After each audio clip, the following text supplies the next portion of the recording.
अस्सलाम वालेकुम, मैं हूँ बुशरा। आप देख रहे हैं बुशरास कोचिंग एज ऑलवेज़।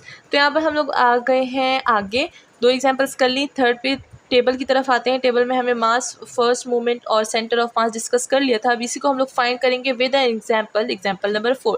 तो चलिए स्टार्ट करते हैं अपनी आज की एग्जाम्पल। एंड अगर अभी तक आपने चैनल को सब्सक्राइब नहीं किया तो what are you waiting for. यहाँ पर हम लोग मैथ का बहुत अच्छा कॉन्टेंट पढ़ते हैं, तो जल्दी से चैनल को सब्सक्राइब कर दें।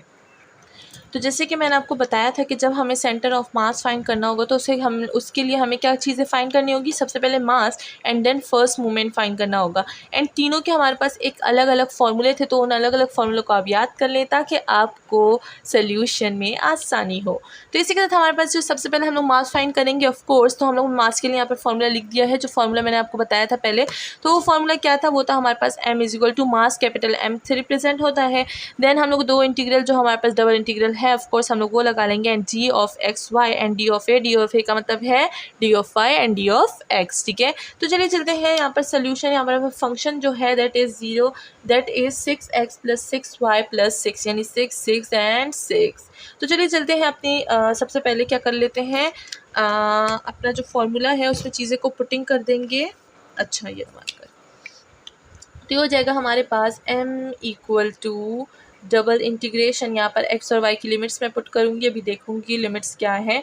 एंड देन हम लोग अपना g ऑफ x और y देख लेंगे। तो यहाँ पर हमारे पास वो क्या है, वो है हमारे पास 6x plus 6y plus 6 then d of y and d of x of course. तो यहाँ पर मैं लिमिट लिख देती हूँ। लिमिट हमारे पास दी गई है 0 से 2 पाई। क्वेश्चंस में गिवन है तो मैं इसलिए यहाँ पर नहीं लिख रही, ठीक है, मैं डायरेक्ट लिख रही हूँ। तो ये देखा, इस तरह से हम लोगों ने अपने फॉर्मूले में पुटिंग कर दी। ठीक है, अब जैसे कि हमें पता है सबसे पहले हम लोग डी ऑफ वाई को सॉल्व करेंगे with respect to this function.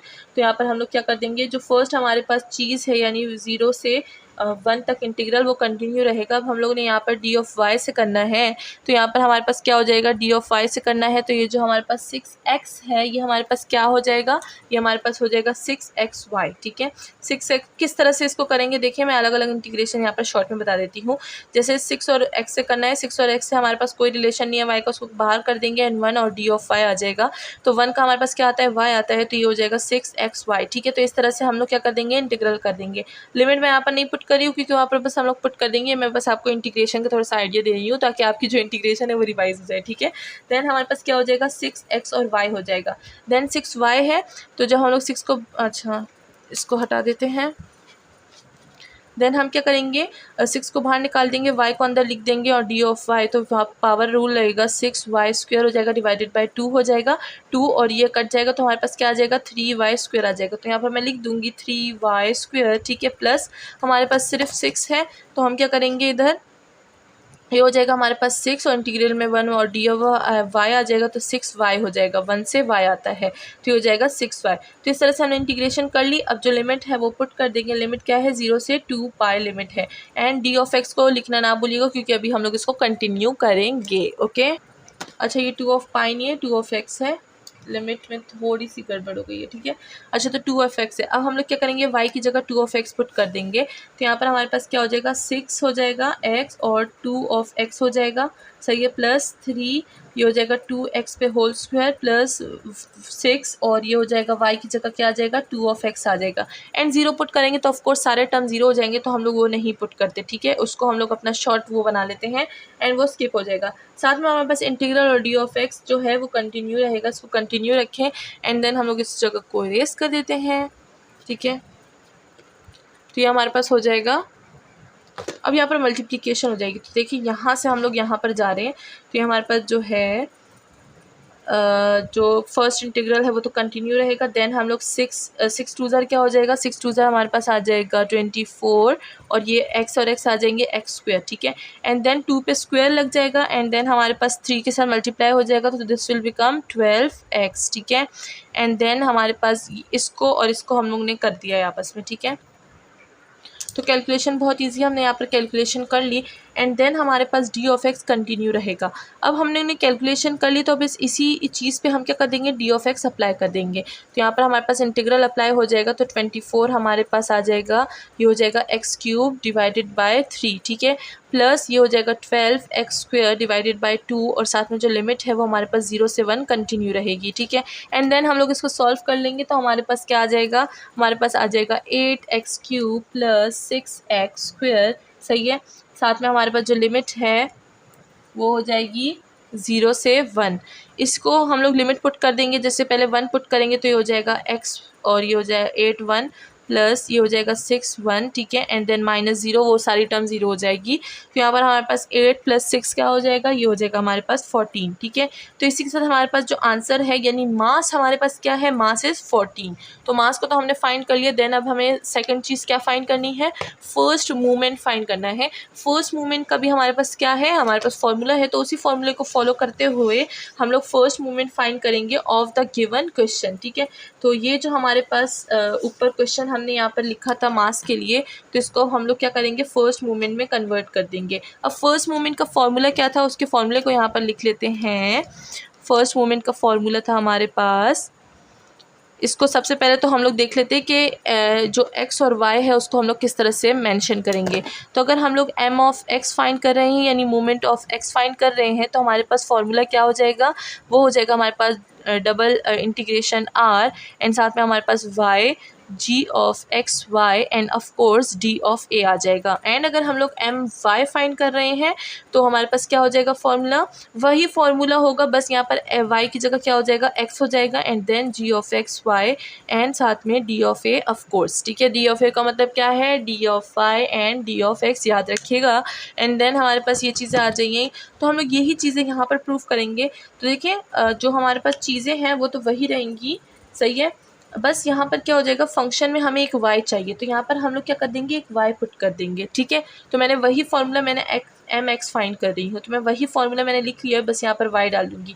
अब ये y क्या हो जाएगा, इन सब के साथ मल्टीप्लाई हो जाएगा एंड देन हम लोग वही प्रोसेस करेंगे। सबसे पहले इंटीग्रल d ऑफ y के रिस्पेक्ट से करेंगे एंड देन जो आंसर आ जाएगा उसमें लिमिट पुट करेंगे एंड देन जो आंसर आ जाएगा लिमिट से उसमें हम लोग क्या कर देंगे, इंटीग्रल ले लेंगे d ऑफ x के रिस्पेक्ट से एंड आंसर हमारे पास आ जाएगा, ठीक है।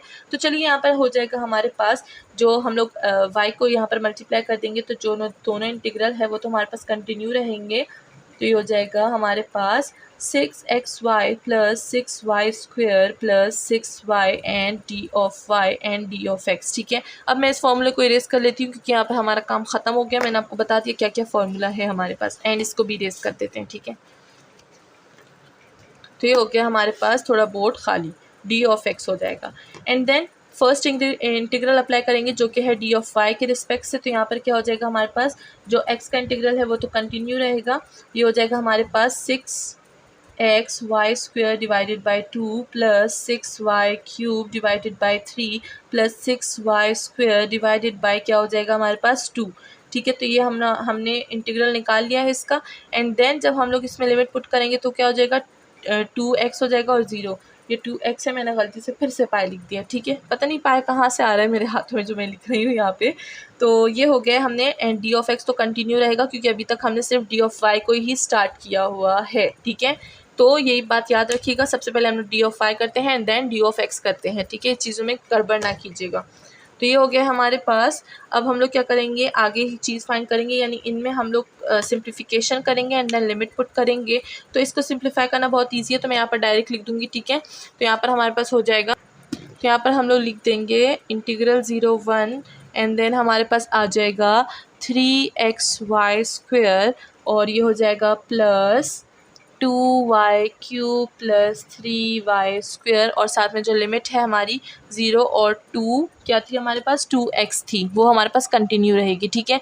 एंड देन हम लोग इसमें लिमिट पुट कर देंगे, तो लिमिट पुट करना वो आपको आता है, जो 2x है हम लोग वो यहाँ पर पुट कर देंगे और 0 के जो सारे मेंबर्स हैं वो 0 ही रहेंगे। तो यहाँ पर हमारे पास d ऑफ x भी लिख देंगे, कंटिन्यू रहेगा। 0 और 1 वाला इंटीग्रल कंटिन्यू रहेगा। जब हम लोग इसमें लिमिट पुट कर देंगे तो मैं डायरेक्ट आंसर बताऊँगी क्योंकि जो पहले हम लोग फाइंड कर रहे थे मास, उसमें मैंने लिमिट पुट करना बता दिया था, ठीक है। तो हम लोग वही रूल फॉलो करेंगे, यहाँ पर लिमिट पुट करेंगे तो हमारे पास आंसर क्या आ जाएगा, आंसर आ जाएगा हमारे हमारे पास 28x³ plus 12x² and D of x continue रहेगा। ठीक है, तो डी ऑफ एक्स को कंटिन्यू रखेंगे तो अब हमारे पास बारी आ गई है कि डी ऑफ एक्स को भी क्या किया जाए, कुर्बान कर दिया जाए। तो यहाँ पर हम लोग इसकी कुर्बानी कर लेंगे क्योंकि बकरा ईद आने वाली है। ठीक है, तो यहाँ पर हमारे पास क्या हो जाएगा, इंटीग्रल अप्लाई हो जाएगा विद रिस्पेक्ट टू एक्स। तो ये हो जाएगा हमारे पास 28x4 divided by 4 plus 12x³ divided by 3 and साथ में लिमिट हमारे पास क्या है, 0 से 1 कंटिन्यू रहेगी। इसमें लिमिट पुट कर देंगे, आपको लिमिट पुट करना आता है, अगर नहीं आता तो फिर अच्छी बात नहीं है। ठीक है ना, आता है सबको, मुझे पता है। ठीक है, एंड इसके बाद हमारे पास क्या हो जाएगा, जो आंसर आ जाएगा दैट विल बी 11। तो हमारे पास जो mx है वो हमारे पास क्या आ गया, 11 आ गया। अब इसी तरह हम लोग my फाइंड करेंगे। ठीक है, तो बिल्कुल यही प्रोसेस है, बस यहाँ पर हम क्या कर देंगे, यहाँ पर हम लोग x को पुट कर देंगे। ठीक है, तो ये x से मल्टीप्लाई हो जाएगा, तो ये क्या हो जाएगा हमारे पास, ये हो जाएगा हमारे पास x², ये हो जाएगा y ऑफ x एंड ये हो जाएगा x ऑफ y। ठीक है, देन हमारे पास जो कैलकुलेशन है वो बिल्कुल इसी तरह से रहेगी, आप इसको कैलकुलेट कर दीजिएगा। एंड मैं इसको जो my है उसका मैं आपको आंसर बता देती हूँ। my का आंसर हमारे पास क्या है, वो है हमारे पास 10। बिल्कुल यही प्रोसेस है, तो अगर हम लोग की वीडियो फिर लेंथी बनती है तो इस वजह से हम लोग उसको स्किप कर देंगे। एंड अगर फिर किसी को प्रॉब्लम हो तो आप मुझे कमेंट सेक्शन में बता सकते हैं, मैं फिर सॉल्व कर दूँगी। ठीक है, लेकिन किसी को भी प्रॉब्लम नहीं होगी, मुझे पता है। ठीक है, तो इसी के बाद हमारे पास जो लास्ट चीज़ है जिसे हम लोग सेंटर ऑफ मास कहते हैं, वो चीज़ फाइंड करेंगे। अब सेंटर ऑफ मास का भी हमारे पास जो फॉर्मूला है वो आ चुका है, दैट इज़ x बार हमारे पास क्या हो जाएगा, my divided by m and जो हमारे पास y बार है दैट इज़ हमारे पास mx डिवाइडेड बाय m। ठीक है, तो अब हमारे पास m भी आ गया था, my भी आ गया था, m आ गया था, mx भी आ गया था। तो अब हम लोग इन सारी की जो वैल्यूज़ हैं, वैल्यूज़ उसको पुट कर देंगे एंड हमारे पास जो है सेंटर ऑफ मास आ जाएगा। तो यहाँ पर हम लोग क्या कर देंगे, x बार है हमारे पास, तो my हमारे पास क्या था, यहाँ पर लिख लेते हैं। जो my था वो हमारे पास 10 आ रहा था और जो मास था वो हमारे पास क्या था, 14 था। तो 10 माइनस 14 को डिवाइड कर देंगे 2 से, तो ये हो जाएगा हमारे पास 7 और ये हो जाएगा हमारे पास 5 और हमारे पास आंसर आ गया। अब आपकी मर्ज़ी है, आप इसे अच्छा फ्रैक्शन फॉर्म में लिखें, फ्रैक्शन फॉर्म में ज़्यादा बेहतर लगता है बानिस्बत हमारे पास डेसिमल फॉर्म के। ठीक है, अब हम लोग y डैश फाइंड करेंगे, यानी सेंटर ऑफ y फाइंड करेंगे, मास। तो हमारे पास m ऑफ x क्या था, m ऑफ x हमारे पास आ गया था 11, तो हम लोग यहाँ पे 11 लिख देंगे एंड डिवाइडेड बाय 14। अगर हम लोग इसको देखें तो ये इसको हम लोग बाकी सॉल्व नहीं कर सकते, तो इसको हम लोग छोड़ देंगे एंड हमारे पास दोनों के सेंटर ऑफ मासेस निकल आए। ठीक है, तो इसके लिए इन दो चीज़ों के लिए, छोटी छोटी चीज़ों के लिए हमें इतनी सारी कैलकुलेशन करनी पड़ी। होप कि आपको समझ आ गया होगा। मिलते हैं नेक्स्ट वीडियो में, अपना ख्याल रखिएगा, चैनल को लाइक सब्सक्राइब और शेयर करना ना भूलिएगा। Thank you so much.